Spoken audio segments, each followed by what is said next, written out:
Welcome back to our channel crack cases B exam. तो बड़े सारे बच्चों को बड़े सारे डाउट हैं कि जी case B V L W के ऊपर जो अभी वी एल डब्ल्यू बोल रहा हूँ, सॉरी, फर्स्ट केस के ऊपर अभी नेक्स्ट डेट ऑफ हियरिंग है। इसमें ओरिजिनल लिस्ट स्टोर हुई है। हाँ, वाकई ओरिजिनल लिस्ट स्टोर हुई है। अब ओरिजिनल लिस्ट में मेरे को कोई एक बंदा बोल रहा था कि कोई ऑर्डर है, उसमें स्टे चीज़ की बात है। भाई मेरे को तो भाई कोई ऑर्डर नहीं दिखा। हाँ, एक जो ऑर्डर है वो उसके ऊपर मैं पूरा बात करूँगा इस वीडियो में। तो इस वीडियो पूरा देखना। मैं पूरे ऑर्डर अभी तक जो भी ऑर्डर निकले हुए हैं वो मैं आपको पूरा दिखाता हूँ। कुछ भी नहीं है उसमें, कुछ भी नहीं है। एक ऑर्डर है उसमें जिसके बारे में मैं आपको भी दिखाऊंगा, क्योंकि अभी मैं लाइव आपको चीज़ें दिखा रहा हूँ कि कौन कौन से ऑर्डर हैं। ठीक है, चलो अभी लेटेस्ट बता देता हूँ। यहाँ पे तो मेरे को सभी ऑर्डर में ना लिखा हुआ नेक्स्ट डेट ऑफ हेयरिंग। यहाँ पे आप खुद देख लो यार, मैं अब क्या बोलूँ, क्योंकि बाद में लोग बोलते हैं ना कि आप ये चीज़ें होते हैं, आप आधी इन्फॉर्मेशन देते हो। मैं आधी इन्फॉर्मेशन तो कोई नहीं देता। ये देखो यहाँ पे नन्ना पेयर। ठीक है, इसमें कुछ भी नहीं है। अभी एक ऑर्डर है जिसके ऊपर मैं बात करूँगा। बाकी कोई ऑर्डर नहीं है जिसके ऊपर कोई बंदा बात भी कर सकता है। और उसके उसके ऊपर भी कहीं कहीं नहीं लिखा हुआ कि उसका स्टेज टू का कोई मसला नहीं। ये ऑर्डर है। ठीक है, इसके ऊपर मैं बात करूँगा। बाकी कोई भी ऑर्डर मेरे को दिखा नहीं भाई कि जिसके जहाँ पे वो स्टे लिखा हो। तो भाई लोग अपने जो अजम्पशन है वो उसको छोड़ दो। भाई ये ऑर्डर लिखो 23/11 का है। ठीक है, उसके बाद मैं ये ऑर्डर इसलिए दिखा रहा हूँ, 21 का ऑर्डर है। ठीक है, कहीं लिखा हुआ, कहीं नहीं लिखा हुआ। ये जो पिछले साल के ऑर्डर है, ये आई थिंक वो दिखा रहा हूँ मैं। ये 7/9 का ऑर्डर है, कहीं लिखा हुआ है। ठीक है, यहाँ पे कोई ऑर्डर नहीं है जहाँ पे मैंने कोई, क्योंकि मैं पूरी चीज़ें देखी है, मेरे को पता चला। उसके बाद एक ऑर्डर जो मैं अभी अभी इसके ऊपर ही डिस्कस करूँगा, ये ऑर्डर। हाँ, अब इस ऑर्डर को देखना। इस ऑर्डर में चीज़ें क्या हैं वो मैं आपको बताऊंगा। ठीक है, अब इस ऑर्डर में क्या चीज़ लिखी हुई है यहाँ पर आप देख सकते हो। ये अभी learn council of the applicants, जो भी जिसने केस फाइल करा हुआ था, उसने ये चीज़ बारे बताई हुई है। ठीक है, ये 10+2 विद साइंस। ठीक है, और और जो जिसने केस फाइल करा उसने एक जजमेंट जो है वो हाई कोर्ट की जो 2017 में आई थी उसके ऊपर उन्होंने बात करी है। ठीक है, अब इसमें क्या है कि जो फॉरेस्ट डिपार्टमेंट को रिक्रूटमेंट रूल्स अपडेट करने के लिए कहा था। The process to initiate for amending the recruitment rules for forester in terms of forester के रिक्रूटमेंट रूल अपडेट करने का कहा था 2017 में। ठीक है, और जो रिक्रूटमेंट रूल्स जो है 7 महीने से पुराने नहीं होने चाहिए। ठीक है, और जो रेस्टोरेंट है यानी फॉरेस्ट डिपार्टमेंट है, उस टाइम पे उन्होंने कहा था कि हम रिक्रूटमेंट रूल्स जो है अपडेट कर रहे हैं। ठीक है, अब यहाँ पे कहीं यहाँ अब आगे क्या लिखा हुआ है।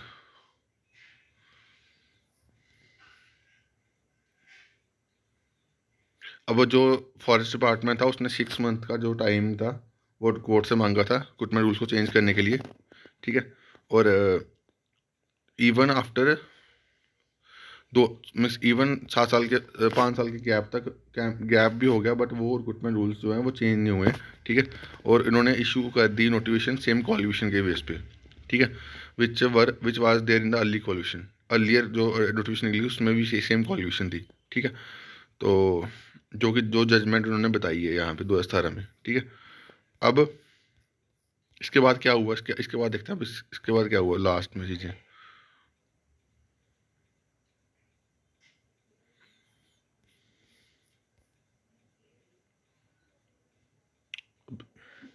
उसके बाद ये केसेस भी ने 27/7 को इसकी नोटिफिकेशन जो है वो इशू कर दी थी। ठीक है,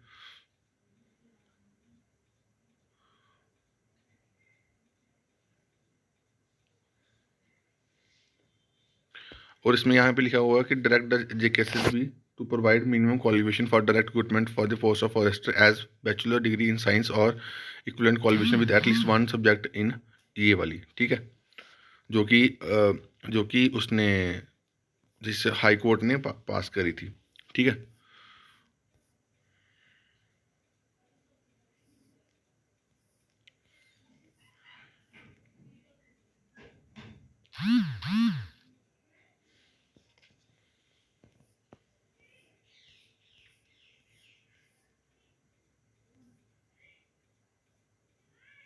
अभी यहाँ पे देखो यहाँ पे क्या लिखा गया है। यहाँ पे देखो क्या लिखा हुआ है।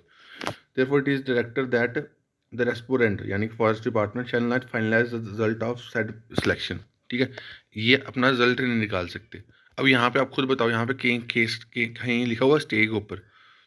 मैं ये पूरा इसलिए पढ़ा भाई, पूरा इसलिए पढ़ा कि कुछ लोग होते हैं ना कि यार बिना मतलब के बस चीज़ें बोलना शुरू कर देते हैं। यहाँ पे कहीं भी नहीं लिखा हुआ स्टे के ऊपर, ठीक है। अब इसका नेक्स्ट डेट ऑफ हियरिंग जो है वो आई थिंक 14 मार्च को है, ठीक है। 14 मार्च को इसकी नेक्स्ट डेट ऑफ हियरिंग है, ठीक है। अब जेकेएसएस भी अगर सिलेबस निकाला तो जेकेएस भी उसका एग्ज़ाम तो करवाएगी, ठीक है, अनलेस और अनटिल जो है कोर्ट्स को डायरेक्शन देते हैं। बट अब कोर्ट जो अब इसकी हियरिंग जो है 14 मार्च को है, ठीक है। अब क्या पता इसकी हियरिंग पहले हो जाए, ठीक है। अब वो तो चांसेस लग नहीं रहे कि इसकी हियरिंग पहले होगी। तो आप अपना जो भी सिलेबस आया है ना, आप अब उसकी पढ़ाई पे फोकस करो। मैंने इसे पूरी जजमेंट पढ़ने का मतलब यही था कि आपको चीज़ें बता सकूं कि क्या चीज़ें हैं। कोई स्टे नहीं है, एग्ज़ाम आपका होगा। अनलेस और अनटिल कुछ कोर्ट उसकी जजमेंट दे देता है, वो उसको छोड़ के बाकी यहाँ तक जो चीज़ें लिखी हुई हैं, यहाँ पे कोर्ट ने कहीं नहीं कहा कि उसके ऊपर स्टे लिखा हुआ है, ठीक है।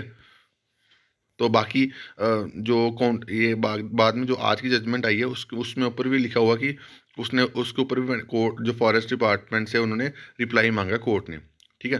तो 4 हफ्ते का 6 हफ्ते का उन्होंने टाइम दिया कोर्ट ने, ठीक है। तो उसके बाद वो फॉरेस्ट डिपार्टमेंट रिप्लाई देगा।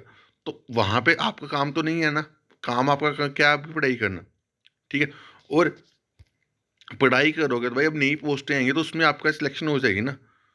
तो rather than thinking about this that, focus करो पढ़ाई पे, ठीक है। बाकी इसमें कहीं नहीं लिखा हुआ कि इसमें इसमें कोई स्टे हुआ है, वो हुआ है। लोग अपनी जो है प्रीजम्पशन जो है वो बना रहे हैं, ठीक है। यहाँ पे कहीं नहीं लिखा हुआ, कहीं नहीं लिखा हुआ, ठीक है। अब ये पूरी पीडीएफ जो मैं आपको शेयर भी कर दूंगा।